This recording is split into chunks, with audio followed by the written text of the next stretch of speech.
Hello students, तो जैसा कि आपको पता ही है कि मैं हर संडे को लेके आती हूँ इस चैनल के ऊपर वीकली करंट अफेयर हैं।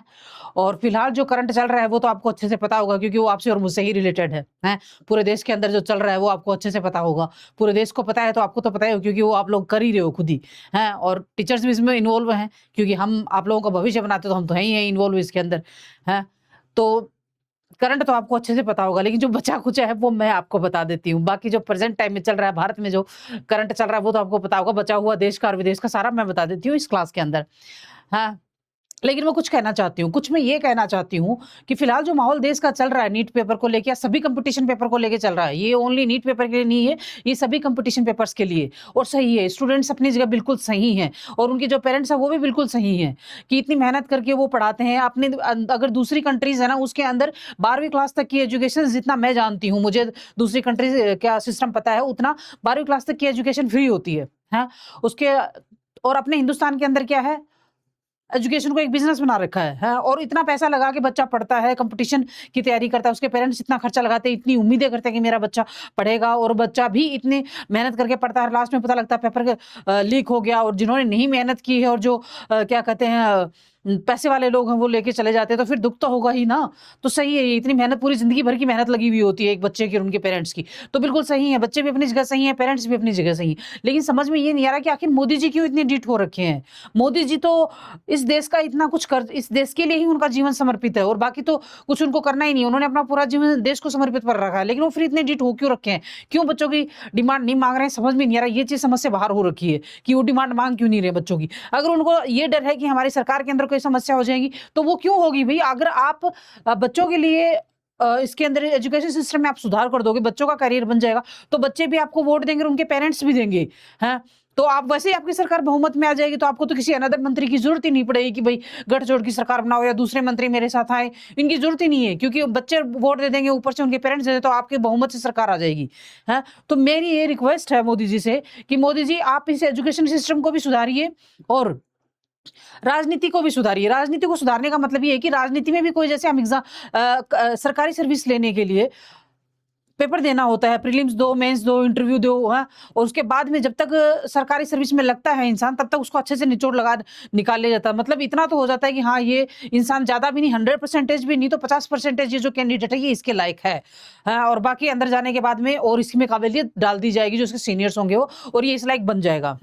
तो उसको बना दिया जाता है। तो मैं मोदी जी से ये चीज़ या ये रिक्वेस्ट करना चाहती हूँ कि राजनीति में भी कोई आप ऐसा परिवर्तन लेके आइए या फिर कोई ऐसा क्राइटेरिया बना दीजिए कि राजनीति में भी आने के लिए आपको कोई एग्ज़ाम या फिर कोई इंटरव्यू या फिर इतनी एजुकेशन होनी चाहिए, ऐसा कोई क्राइटेरिया होना चाहिए। ताकि राजनीति में आने से पहले भी इतना अंदाज़ा तो लग जाए कि 100% भी नहीं तो 50% ये कुर्सी देने लायक हैं ये ताकि इसमें देश के लिए ये लोग कुछ करेंगे, हैं। तो और ये परिवर्तन मोदी जी कर भी सकते हैं, क्योंकि देश को भी इंसान माँगता उसी से है जिससे उसको उम्मीद होती है। तो देश को भी मोदी जी से उम्मीद है कि ये कर सकते हैं इतना, क्योंकि इतना पावर इनमें है। और मोदी जी की सबसे बड़ी ताकत ये है कि 145 करोड़ की जो आबादी है, वो उनके साथ है। पूरी देश दुनिया के अंदर उनका नाम रोशन इसीलिए है कि उनकी जो अपनी पब्लिक है, वो उनके साथ खड़ी है। हाँ, तो अगर मोदी जी ये सुधार कर देते हैं राजनीति के अंदर कि कोई ऐसा क्राइटेरिया बना दीजिए कि राजनीति में आने के लिए भी ये चीज़ें होनी बहुत ज़रूरी हैं, ताकि काबिल लोग राजनीति के अंदर जाएँ, हाँ, और कोई देश का नाम रोशन करें, अच्छे-अच्छे काम करें। हाँ, तो आपको वैसे भी नाम जो है मोदी जी का वो स्वर्ण अक्षरों में वैसे ही लिखा जाएगा। वैसे ही आराम से किताबों के अंदर पढ़ा जाएगा कि वो हमारे एक प्रधानमंत्री जी जिन्होंने इतने अच्छे-अच्छे काम देश के अंदर किए। तो वो उनका नाम जो है वो स्वर्ण अक्षरों में वैसे भी पढ़ेगी। हमारे आने वाली सारी पीढ़ियाँ पढ़ेंगी। हैं, और रही बात प्रेज़ेंट टाइम की, तो प्रेज़ेंट टाइम में आप इतना सुधार कर दोगे तो आपको ऑटोमेटिक जो जनरेशन जेन ज़ी जनरेशन है वो भी अपना वोट देगी और जो उनके पेरेंट्स हैं वो भी देंगे। बहुमत में आप अपने आप आ जाओगे। ज़्यादा सोचने की ज़रूरत ही नहीं पड़ेगी कि मेरी गठजोड़ की सरकार है या फिर फलाना मंत्री मेरा हो, ढिमका मंत्री मेरा हो। इतना ज़्यादा सोचने की ज़रूरत ही नहीं पड़ेगी। लेकिन समझ में नहीं आ रहा कि आखिर क्या प्रॉब्लम है उनकी जो उनको ये सब नहीं करने दे रही है। आखिर अब अंदर की बातें तो नहीं बोल सकते, मैं तो उतना ही बोल सकती हूँ जितना मेरे पास नॉलेज है, जितना मैं चीज़ों को समझती हूँ, हैं। अब और इससे इतनी मैं कोई क्या कहते हैं दार्शनिक तो हूँ नहीं, जितने ज़्यादा मुझे पता है मैं अपने व्यू रख सकती हूँ, अपनी बातें रख सकती हूँ, क्योंकि फ्रीडम ऑफ स्पीच है इंडिया के अंदर। तो मैं अपनी बातें रख रही हूँ कि हाँ, ऐसा मोदी जी से इतनी उम्मीद है, तो वो ये सारी चीज़ें कर सकते हैं। लेकिन समझ नहीं आ रहा क्यों नहीं कर रहे हैं, क्या चीज़ है जो उनको रोके जा रही है? तो ओके, मेरा ये मैसेज मोदी जी तक पहुँचा देना कि आपसे उम्मीद है देश को और आप ऐसा कुछ रिफ़ॉर्म करके जाइए कि पॉलिटिक्स के अंदर भी वही लोग जाए जो उसके लायक हों, जो उसके काबिल हों, जो देश के लिए कुछ करें और देश का नाम रोशन करें। हैं, ऐसा कोई बड़ा सुधार करके करिए आप, है कि लो आपका भी नाम स्वर्ण अक्षरों में लिखा जाए।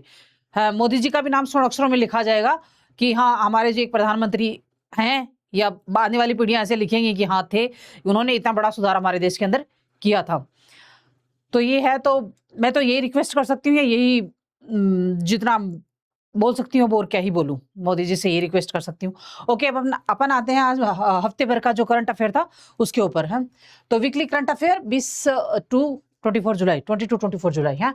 Allrounder cricketer sir Garry Sobers का निधन। किसका? सर गैरी सोबर्स का निधन। एक मिनट।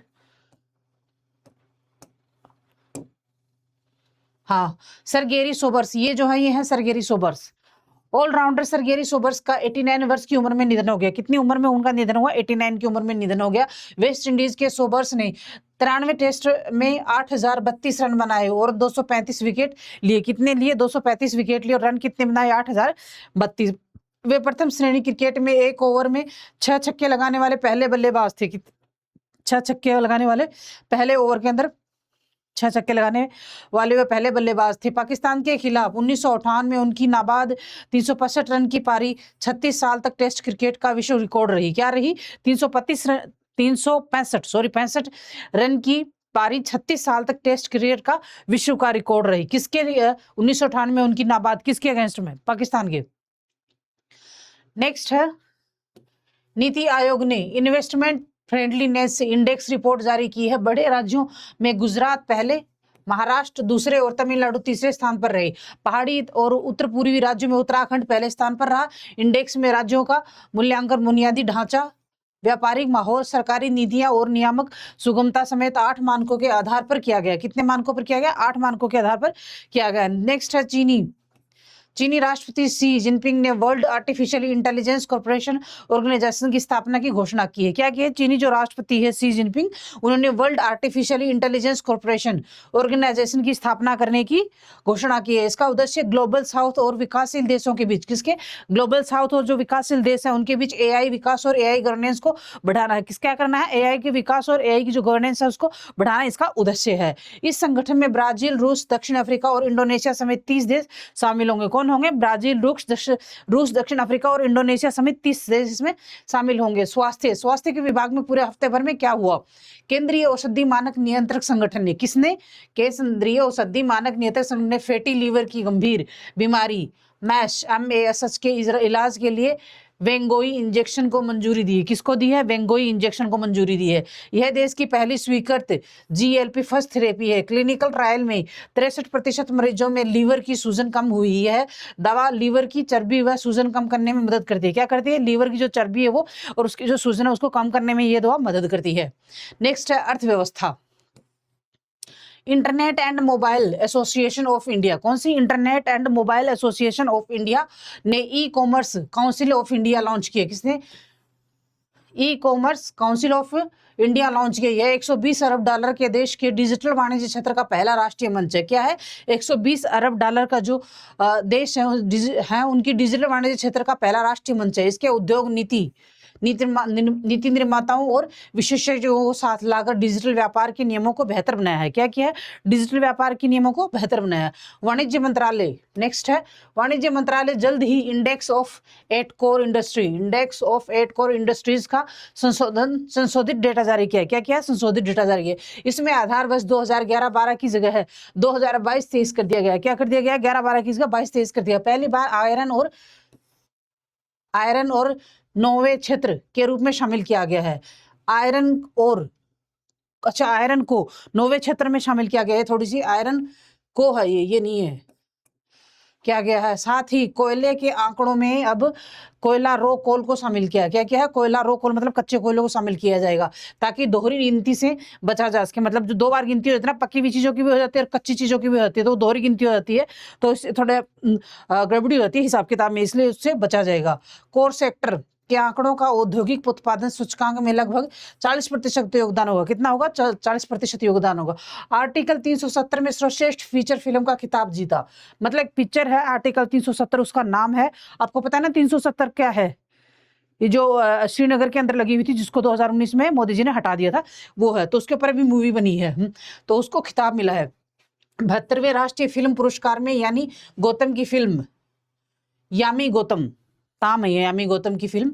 आर्टिकल 370 को सर्वश्रेष्ठ पिक्चर फिल्म का खिताब मिला। राजकुमार राव की फिल्म श्रीकांत को सर्वश्रेष्ठ हिंदी फिल्म चुना गया है। वहीं नाग अश्विन की कलिक 2898 एडी को सर्वश्रेष्ठ लोकप्रिय फिल्म का पुरस्कार मिला है। क्या मिला? सर्वश्रेष्ठ लोकप्रिय फिल्म का पुरस्कार। देखो, पिक्चरें भी देखनी चाहिए क्योंकि मूवीज में बहुत कुछ सिखाती हैं, हाँ, इसलिए देखनी चाहिए। लेकिन हर एक चीज की एक सीमा होती है। तो कोई भी काम करो ना, एक सीमा के अंदर रह के करो, सीमा क्रॉस मत करो, ठीक है। हर एक चीज लिमिटेड अच्छी लगती है, लिमिट क्रॉस नहीं करनी। तो मूवी भी देखनी चाहिए क्योंकि मूवी भी बहुत कुछ सिखाती है हमें, हाँ। इसलिए ऐसा भी नहीं है कि आप एक हफ्ते में डेली मूवी देखो, लेकिन हफ्ते की ज्यादा भी तो कम से कम एक मूवी जरूर देखनी चाहिए, है, जो हमें सिखाती है कुछ ना कुछ, है। अब ये देखिए, आपने ये इससे क्वेश्चंस पढ़ेंगे, और अगर ये मूवी देखी हुई होगी, 370 मूवी है, कलिग 2890 एडी है, उसके बाद में एक दूसरी मूवी कौन, श्रीकांत मूवी, ये अगर अपनी देखी होंगी तो दिमाग में रिकॉल होंगी, हाँ, इसके इस मूवी से। लेकिन डिपेंड करता है, मूवी आप देखो, लेकिन डिपेंड करता है कि आपका नजरिया कैसा है। नजरिया मतलब आपने उस मूवी से क्या सीखा, क्या देखा, है। मेरे घर के अंदर जो छोटे बच्चे हैं ना, वो जब भी कोई मूवी देखते हैं ना, मैं उनसे आते ही ये पूछती हूँ कि आप मुझे बताओ, आप उस मूवी में क्या देख के आए हो, हैं। और फिर उनसे ये पूछती हूँ कि आपको उस मूवी से सीख क्या मिली। उससे मुझे क्या पता लग जाता है कि बच्चों की मेंटेलिटी किधर जा रही है। ये उस मूवी को, मतलब वो मूवी उन्होंने भी देखी है, वो मूवी मैंने भी देखी है। अब मेरा नजरिया उस मूवी को देख के क्या है, मैंने उससे क्या सीखा और बच्चों ने उससे क्या सीखा, तो मैं घर में पूछती हूँ ये चीज बच्चों से कि आप मुझे बताओ, आप वो मूवी देख के आए थे, आपने उससे क्या सीख ली, है, उसका मतलब अच्छाई क्या देखी उसमें और बुराई क्या देखी। इससे मुझे क्या लगता है, बच्चों का नजरिया पता लग जाता है कि इनकी मेंटेलिटी कैसी बनेगी, किस टाइप के बच्चे हैं, ये जो जेनजी जनरेशन जा रही है, ये किधर जा रही है, किस मेंटेलिटी की है ये। तो नजरिया जरूरी होता है। हर इंसान, सारी चीज क्या होती है, डिपेंड नजरिए पे होती है। सारा खेल नजरिए का और माइंडसेट का है और अंडरस्टैंडिंग का है, बस सारा खेल इसी का, और किसी चीज का कोई खेल नहीं है।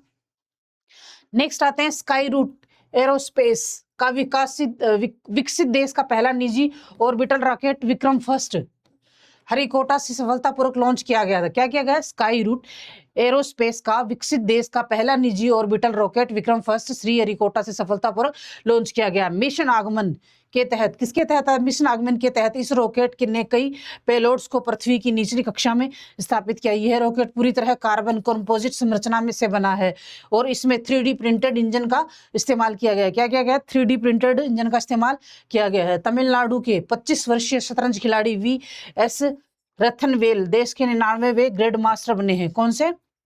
दोबारा सुनो, तमिलनाडु के 25 वर्षीय शतरंज खिलाड़ी VS रथनवेल, कौन से? VS रथनवेल देश के 99वें ग्रैंड मास्टर बने हैं। उन्होंने Guwahati smart city international open से 2500 येलो रेटिंग का आंकड़ा पार कर यह उपलब्धि हासिल की। रथनवेल ने अपने तीनों GM नॉर्मी वर्ष 2022 में ही पूरे कर लिए थे, लेकिन रेटिंग की शर्त अब पूरी हुई है। मतलब रेटिंग की शर्त अब पूरी हुई है, बाकी जो था वो पहले हो चुका था, कंप्लीट है। सरकार ने हरजीत सिंह ग्रेवाल को राष्ट्रीय अल्पसंख्यक आयोग का अध्यक्ष नियुक्त किया। किसने? सरकार ने जो है हरजीत सिंह ग्रेवाल को राष्ट्रीय अल्पसंख्यक आयोग का अध्यक्ष नियुक्त किया। राष्ट्रीय अल्पसंख्यक आयोग का यह पद अप्रैल 2025 से खाली था। मुनावरी बेगम का आयोग का उपाध्यक्ष, यानी मुनावरी बेगम को आयोग का उपाध्यक्ष, और गैलेन ई सूजा टिकलो को सदस्य बनाया गया। तीनों नियुक्ति 3 साल के लिए हैं। यह आयोग देश के अधिसूचित अल्पसंख्यक समुदायों के अधिकारों की निगरानी का काम करता है। क्या करता है? निगरानी का काम। कोलकाता के नेशनल लाइब्रेरी परिसर में देश के पहले भाषा संग्रहालय शब्दलोक, कौन से? पहला भाषा संग्रहालय शब्दलोक म्यूजियम ऑफ वर्ल्ड का उद्घाटन हुआ। यह देश की भाषाई विरासत व लिपियों के विकास को दिखाया गया है। क्या गया है? देश की भाषाई विरासत और विकास को दिखाया गया है। यहाँ डिजिटल डिस्प्ले से संविधान की 22 भाषाओं की यात्रा को दिखाया है। क्या गया है? डिजिटल डिस्प्ले से जो देश की 22 भाषाएं हैं उनकी यात्रा को दिखाया गया। 22 भाषाएं कौन सी? जो हमारे संविधान के अंदर इनरोल है। वैसे तो आपको पता, अपने हिंदुस्तान के अंदर हर थोड़ी सी दूरी में भाषाएं चेंज हो जाती है, लेकिन जो मेन भाषाएं वही मानी जाती हैं जो भाषा क्या कहते हैं उसमें संविधान में इनरोल है, तो वो हमारी अभी तक 22 ही है।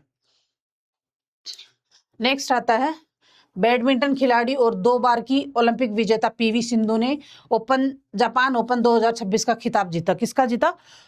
ओपन जापान 2026 का खिताब किसने जीता? PV सिंधु ने, है, जो कि ऑलरेडी पहले से 2 बार ओलंपिक विजेता हैं। ये है PV सिंधु। टोक्यो में हुए इस एकल फाइनल में उन्होंने जापान की अकाने यामागुची को हराया। किसको? अकाना यामागुची को हराया। यह सिंधु का पहला सुपर 750 खिताब है। जापान ओपन जीतने वाली वह पहली भारतीय है। जापान का ओपन जो जीता वो पहली भारतीय है ये।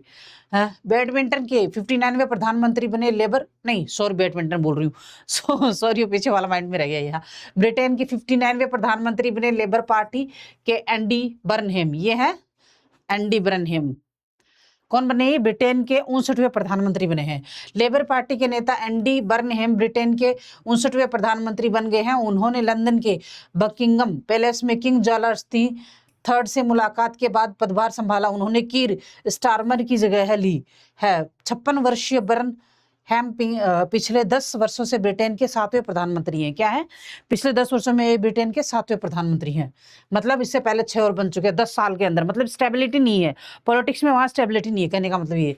Drug controller general of India ने देश के पहले डेंगू टीके क्विडेंगा को मंजूरी दी। जापान की दवा कंपनी तकेदा ने इसे बनाया। यह 4 से 60 वर्षीय लोगों के लिए है। टीके से पहले यह जांच कराना जरूरी नहीं होगा कि व्यक्ति के पहले डेंगू हुआ है या नहीं। इसे 3 माह के अंदर 2 बार दिया जाएगा। भारत में दुनिया के 1/3 डेंगू मामले हैं। कितने हैं? दुनिया का 1/3 मामले डेंगू के जो वो हमारे भारत में ही होते हैं। नेक्स्ट है NHIA ने मार्ग मित्र AI हेल्प सेंटर शुरू किया है। क्या किया है?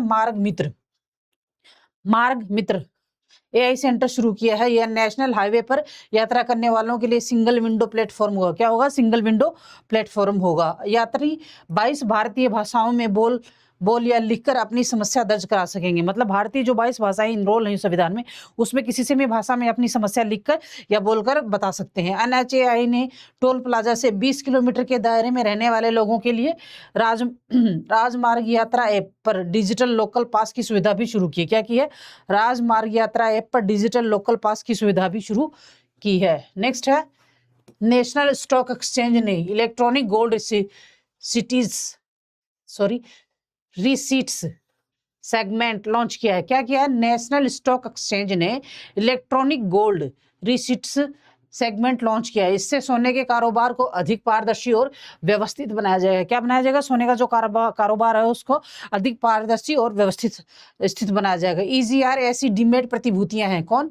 EGR जो डीमेट प्रतिभूतियां जिनके पीछे वास्तविक सोना होगा, यह सोना से मान्यता प्राप्त वोल्ट में रखा जाएगा। निवेशक इस EGR की एक्सचेंज पर खरीद बिक्री कर सकेंगे। इन्हें फिजिकल गोल्ड में भी बदला जा सकेगा। कौन किसमें बदला जा सकेगा? फिजिकल गोल्ड में बदला जा सकेगा। कर्नाटक सरकार ने 2026-27 से राज्य के 1652 सरकारी हाई स्कूलों में तीसरी भाषा की जगह AI को कौशल शिक्षा के रूप में पढ़ाने का फैसला किया है। वाह, ये तो बहुत अच्छा डिसीजन है कर्नाटक सरकार का है। क्योंकि अपना क्या है ना, अपने थोड़ा सा एजुकेशन सिस्टम में थोड़ा सा नहीं बहुत सारा चेंजेस की जरूरत है। अपन क्या पढ़ रहे हैं? अगर विदेशी कंट्रीज के अंदर स्टूडेंट्स को देखा जाए ना, तो वो प्रेजेंट को और फ्यूचर को पढ़ रहे हैं कि प्रेजेंट में हमारे लिए क्या जरूरी है, फ्यूचर में क्या होने वाला है। और पास्ट को पढ़ते हैं लेकिन थोड़ा बहुत ठीक है, बेसिक सा नॉलेज। और हम लोग क्या होते हैं, हम लोग गड़े मुर्दे उखाड़ रहे हैं। क्या जरूरत है भाई उनकी? अगर पढ़ाना है तो बेसिक सा बता दो। हाँ भाई, हम पास्ट से भी कुछ सीखता है इंसान, तो बेसिक सा बता दो, ठीक है। उसको खोदे क्यों जा रहे हैं, समझ में ये नहीं आ रहा है। प्रेजेंट टाइम में AI का जमाना, तो आप AI सिखाइए ना। तो ये अच्छा डिसीजन है कर्नाटक सरकार का, पढ़ाने का फैसला किया। ये योजना नेशनल स्किल्स क्वालिफिकेशन फ्रेमवर्क के तहत लागू होगी। इसके लिए सरकार AI अतिथि शिक्षकों की नियुक्ति करेगी। क्या करेगी? AI अतिथि शिक्षकों की नियुक्ति करेगी सरकार। भारतीय मूल के उदय रुद्र राजूप को ओपन AI ने कंप्यूट विभाग का नया CTU नियुक्त किया है। क्या किया है? CTU इनको नियुक्त किया है। वे इससे पहले एलन मस्क की कंपनी XAI में काम कर चुके हैं और जुलाई 2025 में ओपन AI से जुड़े थे। उन्होंने हैदराबाद के चैतन्य भारतीय इंस्टीट्यूट ऑफ टेक्नोलॉजी से कंप्यूटर साइंस इंजीनियरिंग की। अब वे GPT 5.6 जैसे AI मॉडल के लिए डेटा सेंटर और कंप्यूटिंग इंफ्रास्ट्रक्चर बनाएंगे। क्या बनाएंगे? वो प्रेजेंट टाइम के अंदर डेटा सेंटर और कंप्यूटिंग इंफ्रास्ट्रक्चर बनाएंगे। ये देखिए, ये हैं वो। कौन है ये? भारतीय मूल के उदय रुद्राजूप। नाम कितना अजीब है। एनीवे, याद करना पड़ेगा, 2-5 बार बोलोगे याद हो जाएगा। है महाराष्ट्र में बनेगा देश का पहला AI पक्षी अभ्यारण्य। क्या बनेगा? महाराष्ट्र में पहला AI पक्षी अभ्यारण्य। अब चलो अच्छी बात है, AI से शुरुआत हो गई सब कुछ। विदेशों में तो चीजें बहुत पहले ही आ गई थी। महाराष्ट्र सरकार मुंबई में ठाणे क्रिक फ्लेमिंगो अभ्यारण्य के अंदर, किसके? ठाणे क्रिक फ्लेमिंगो अभ्यारण्य के अंदर देश का पहला AI पावर्ड पक्षी अभ्यारण्य बनाने जा रही है। इसके लिए करीब 45 करोड़ रुपए मंजूर किए गए हैं। यह केंद्र 20.09 हेक्टेयर में बनाया जाएगा। कितने में? 20.09 हेक्टेयर में बनाया, जहां यहां आधुनिक कंप्यूटर और कैमरों की मदद से पक्षियों की लाइव पहचान, उनकी गिनती और सुरक्षा की जाएगी। क्या किया जाएगी?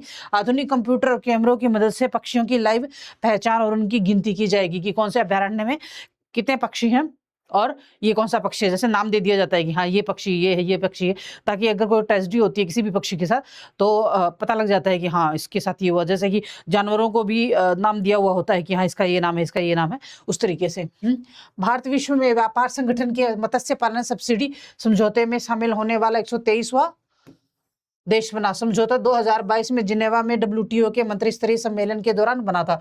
कब हुआ था समझौता? 2022 में जिनेवा में WTO के मंत्री स्तरीय सम्मेलन के दौरान बना था। इसके तहत समुद्र में अवैध रूप से मछली पकड़ने पर दी जाने वाली सरकारी सब्सिडी पर रोक गई जाती है, जिसके समुद्री जीवों की रक्षा की जा सके। क्या की जा सके? जिससे समुद्री जीवों की रक्षा की जा सके। और इधर ही नेक्स्ट है, भारतीय नौसेना ने कर्नाटका के कारावार में INS मालवन को औपचारिक रूप से कमीशन किया है। किसने? INS मालवन को औपचारिक रूप से कमीशन किया। यह माहे क्लास का एंटी सबमरीन वारफेयर और सेलो वाटर क्राफ्ट है। क्या है? Anti submarine warfare shallow water craft है, जो उथले पानी में पनडुब्बियों का पता लगाकर उन्हें नष्ट कर सकता है। ये 80% स्वदेशी सामग्री से बना है। INS मालवन का नाम महाराष्ट्र के एक तटीय शहर के नाम पर रखा गया। क्या रखा गया? महाराष्ट्र के एक तटीय शहर के नाम पे रखा गया है।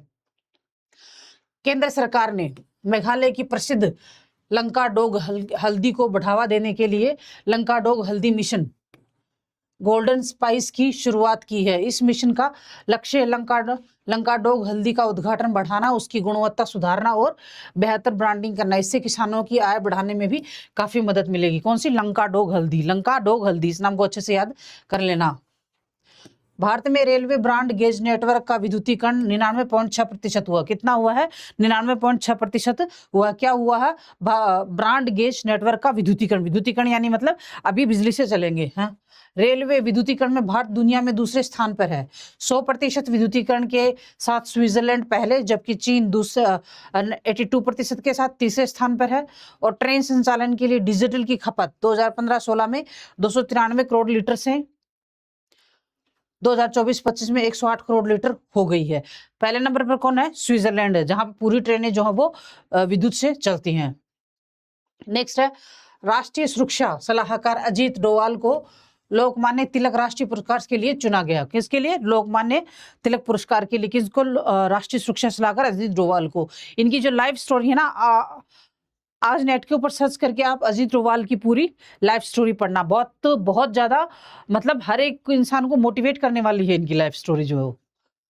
ये पुरस्कार 1 अगस्त को पुणे में तो लोकमान्य तिलक को 106वीं पुण्यतिथि पर दिया जाएगा, 1 अगस्त को। डोवाल को भारत की राष्ट्रीय सुरक्षा के मजबूत करने, आतंकवादी विरोधी अभियानों, गुप्त अभियानों और सीमा सुरक्षा में उनके उत्कृष्ट योगदान के लिए सम्मानित किया गया है। मध्य प्रदेश में समान नागरिक संहिता विधेयक पारित। कहां पे? मध्य प्रदेश में समान नागरिकता संहिता।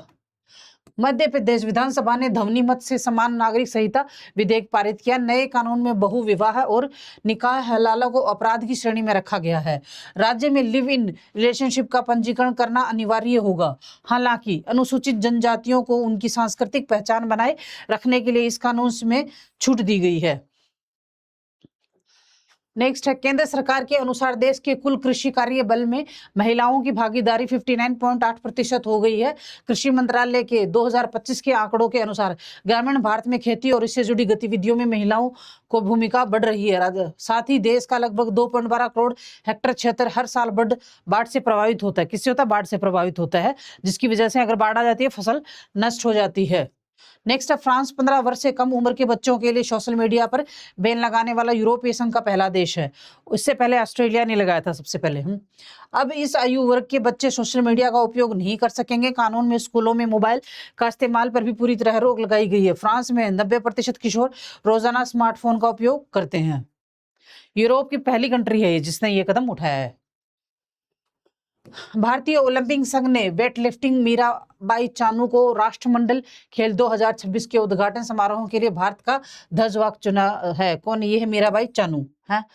मुक्केबाज लवलीना बोरगोहेन मशाल वाहक होंगी, क्योंकि मशाल वाहक कौन होगी? मुक्केबाज लवलीना बोरगोहेन, बोरगोहेन, बोरगोहेन मशाल वाहक होंगी। राष्ट्रमंडल खेल 23 जुलाई से 2 अगस्त तक स्कॉटलैंड के ग्लासगो में होंगे। कौन से होंगे? 23 जुलाई से 2 अगस्त तक स्कॉटलैंड के अंदर ग्लासगो में होंगे। उसके बाद में है बिहार में जन्मे भारतीय मूल के कनिष्क नारायण ब्रिटेन के नए पीएम एंडी बर्नहैम की कैबिनेट में एआई मंत्री बने हैं। ब्रिटेन में पहली बार एआई विभाग को कैबिनेट स्तर का दर्जा मिला है। 31 वर्षीय कनिष्क वेल्स की लेबर पार्टी से सांसद है। क्या है? लेबर पार्टी से 31 वर्ष में, इतनी छोटी एज के अंदर ये कहां पहुंच गए? और वेल्स से संसद पहुंचने वाला पहले अल्पसंख्यक प्रतिनिधि भी हैं। क्या है? वेल्स से संसद पहुंचने वाले पहले प्रतिनिधि भी है ये है। नेक्स्ट है अमेरिकी फिल्म निर्माता जेम्स ग्रेको, किसको? जेम्स ग्रेको स्विट्जरलैंड में होने वाले 79वें लोकार्नो फिल्म फेस्टिवल, कौन सा film festival? Locarno film festival में पार्डो अल्लाह करियर का अवार्ड दिया जाएगा। किसका? पार्डो अल्लाह करियर का अवार्ड दिया जाएगा।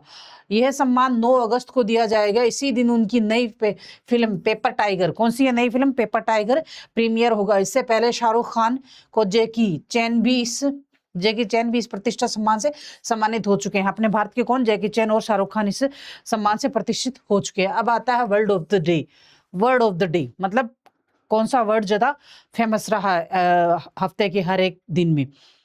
आपको पता ही है कि जो ज्यादा यूज किए जाते हैं, जो शब्द जो ज्यादा फेमस रहते हैं, ज्यादा लोगों द्वारा यूज किए जाते हैं, या फिर एक नया शब्द ऐसा रोज निकलता है कि जो चर्चा में रहता है, उसको मैं यहाँ लेके आती हूँ। तो ये क्वेश्चंस भी बन के आते हैं। मतलब एक चीज क्या है ना कि जैसे मैं इसको एज ए वर्ड पढ़ा दे रही हूँ आपको यहाँ, लेकिन ये क्वेश्चन बन के भी आपके एग्जाम में आ सकता है, और ऑप्शनल में भी आ सकता है, और डिस्क्रिप्टिव टाइप में भी क्वेश्चन बन के आ सकता है। कोई जरूरी नहीं है, क्योंकि ऐसा कंपटीशन पेपर में ऐसा नहीं होता है कि स्कूल एग्जामिनेशन के जैसे आपसे डायरेक्ट क्वेश्चन पूछ दिया जाए।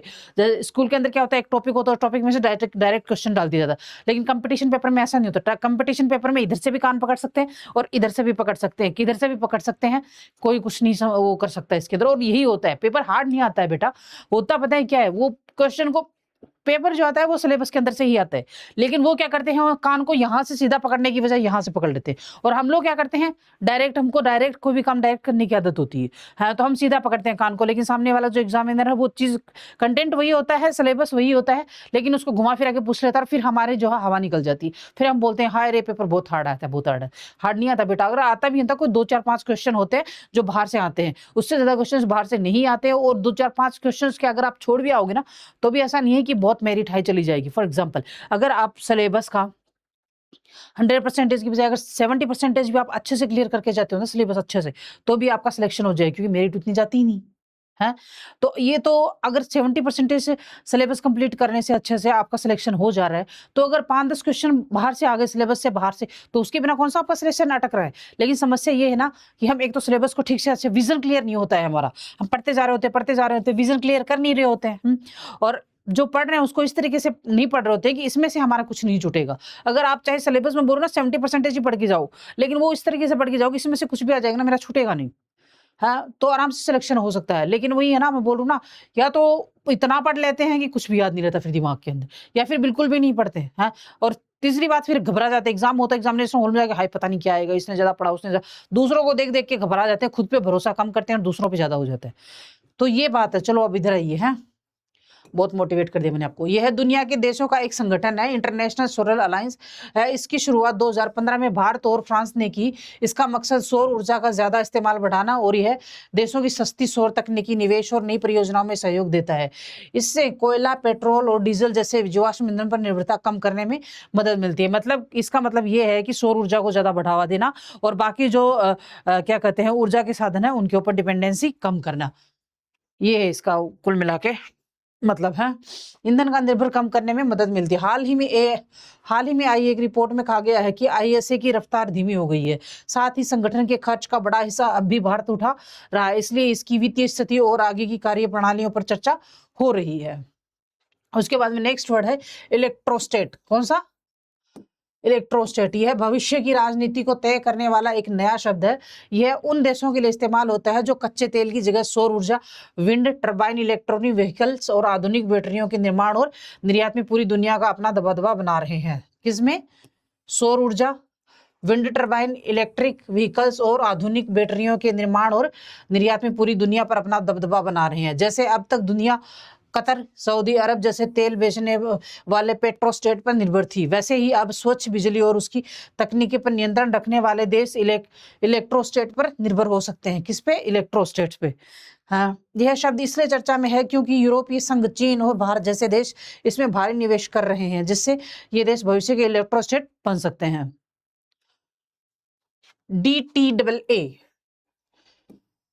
यानी डबल टैक्सेशन अवॉइडेंस एग्रीमेंट, यानी डबल टैक्सेशन अवॉइडेंस एग्रीमेंट होता है। ये दो देशों के बीच होने वाला टैक्स समझौता है। इसका मकसद एक ही आय पर 2 बार टैक्स लगन से बचना है। इससे निवेश में नौकरी, कारोबार या निवेश करने वाले लोगों को राहत मिलती है। यह तय करता है कि किसी आय पर टैक्स लेने का अधिकार किस देश को होगा। हाल ही में भारत और श्रीलंका के अपने डाटा में बदलाव कर टैक्स निर्यातकों के गलत इस्तेमाल को रोकने के लिए नया एंटी एब्यूज नियम जोड़ा है। यह नियम केवल टैक्स बचाने के लिए किए जाने वाले फर्जी या गलत इंजामों पर रोक लगाता है।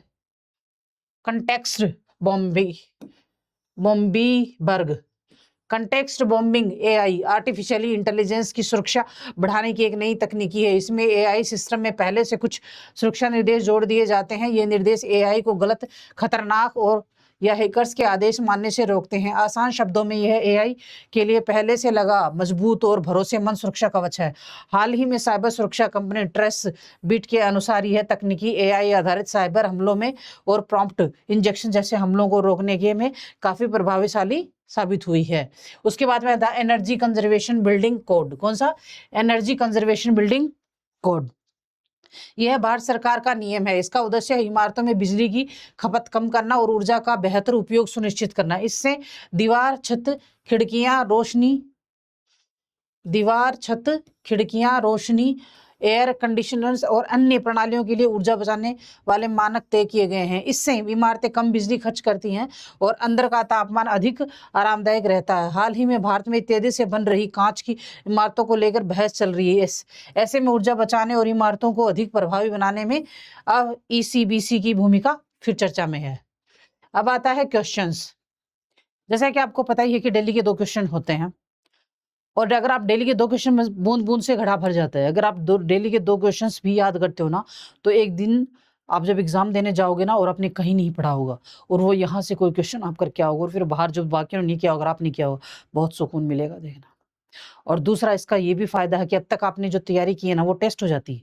2 क्वेश्चन में आपको ये पता लग जाता है कि हाँ, ये क्वेश्चन मैंने पढ़ा है या नहीं पढ़ा है, ये क्या है, कहाँ से आया है। यार अगर आपने पढ़ा होगा तो आप ठक से जवाब दोगे, और आपने नहीं पढ़ा होगा तो फिर आपके दिमाग में चीज़ क्लिक करेगी, अब तक मैंने ये क्यों नहीं पढ़ा, तो फिर आप उसको जाके पढ़ोगे।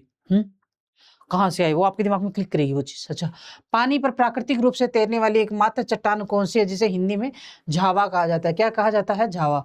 Obsidian, pumice, granite, marble. ये ज्योग्राफी का है? तो कौन सी है? ऑब्सीडियन। इसका आंसर है प्यूमिस। एक शासक की 40 मीटर ऊंची 250 टन स्टेनलेस स्टील की घुड़सवार प्रतिमा मंगोलिया में है। ये किसकी प्रतिमा है जो मंगोलिया में है? Kublai Khan, Genghis Khan, Napoleon Bonaparte, ओंगिदेई खान। तो ये है चंगेज खान की।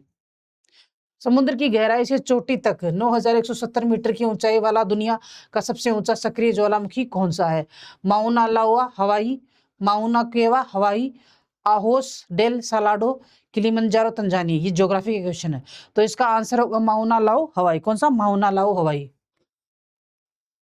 फिर है भारतीय सॉफ्टवेयर उद्योग का जनक, father of the Indian software industry किसे कहा जाता है? ये है वो नारायण मूर्ति, अजीज प्रेमजी, FC कोहली, रतन टाटा। तो इसका आंसर होगा FC कोहली।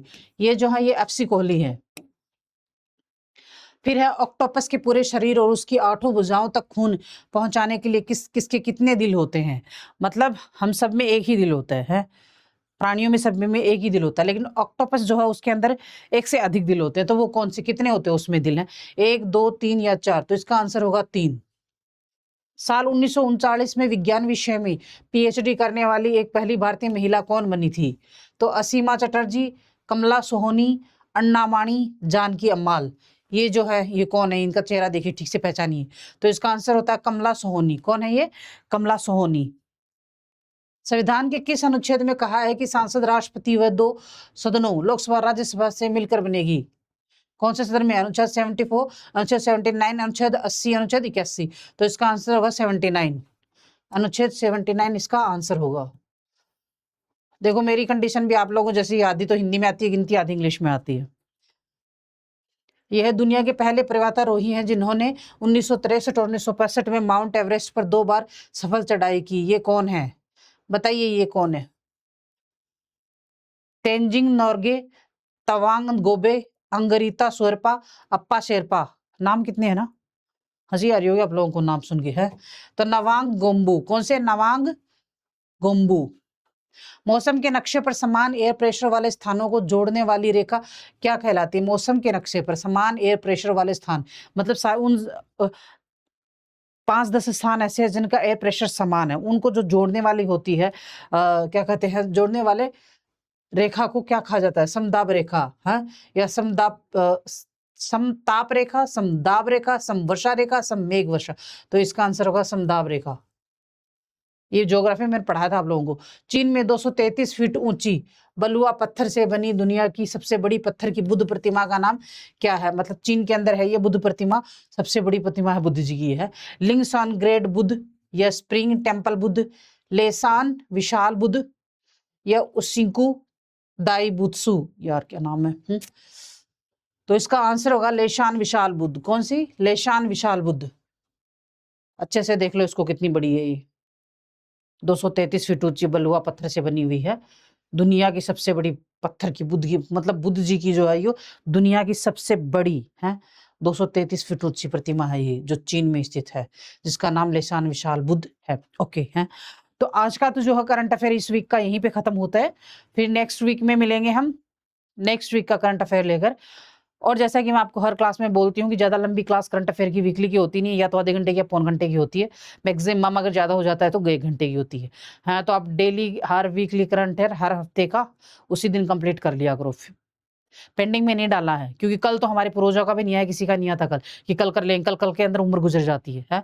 इसलिए, और बाद में बचता है पश्चाताप। तो उम्र गुजार के पश्चाताप करने से बेटर है डेली का डेली पढ़ लो, है। और फिर प्रेशर नहीं आएगा माइंड के ऊपर, ये रहेगा पढ़ा हुआ तो है ही, सिर्फ रिकॉल ही तो करना है बस। और सुकून माइंड में, कूल और काम रहो, शांत रहो। शांति से जो काम जितना अच्छे से होता है ना, वो हाइपर होके नहीं होता है। इसलिए कूल और काम होके पढ़ो, टेंशन मत लो कि एग्जाम में क्या होगा क्या होगा। नहीं, अगर आप कूल और काम रहोगे ना, आपका माइंड डबल काम करेगा, ठीक है, डबल स्पीड से काम करेगा, चीज़ें जल्दी जल्दी याद होंगी, ठीक है। इसलिए प्रेशर किसी भी चीज़ का नहीं लेना, वैसे भी जिंदगी में परमानेंट कुछ भी नहीं है, इसलिए प्रेशर तो लेना ही नहीं है। जो भी काम करना है कूल और काम होकर अपना 100% दे के करना है। अगर सक्सेस हो गए तो भी बहुत बढ़िया बात है, नहीं भी होगा तो दर्द नहीं होगा कि हाँ हमने कोशिश ही नहीं की, कोशिश तो की थी, हमने तो अपना 100% दिया था, नहीं मिला तो नहीं मिला, छोड़ो कुछ और कर लेंगे। नाम इंसान किसी भी फील्ड में कमा सकता है, कोई जरूरी नहीं कि एक ही फील्ड में नाम कमाना हो, किसी भी फील्ड में नाम कमा सकता है, ठीक है। इसलिए मेरे कहने का सारांश ये है, ज्यादा प्रेशर नहीं लेना है, डेली का डेली पढ़ लेना, कूल और काल्म माइंड को रखना है और चिल करना है, ठीक है। आराम से पढ़ाई करो बस। Okay, thank you, bye.